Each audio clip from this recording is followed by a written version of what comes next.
Hello everyone, welcome back to Yen Draws. Today I'm thinking like doing a Halloween themed drawing.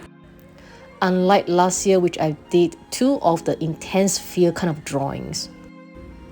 But this time I intend to do something that is classic. This is to go in line with the upcoming musical movie, Wicked for Good. And previously I have done two drawings that is related to this movie. If you're interested in my drawing process video, you can click on the top right corner. And speaking of the latest movie, Wicked for Good, the cast are coming down to Singapore on the 13th November.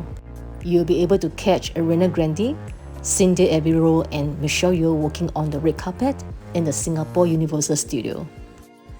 I think this will be a grand highlight of this event in Southeast Asia. Alright, coming back to the drawing, I'll be using this new Fabriano Hotpress watercolor paper.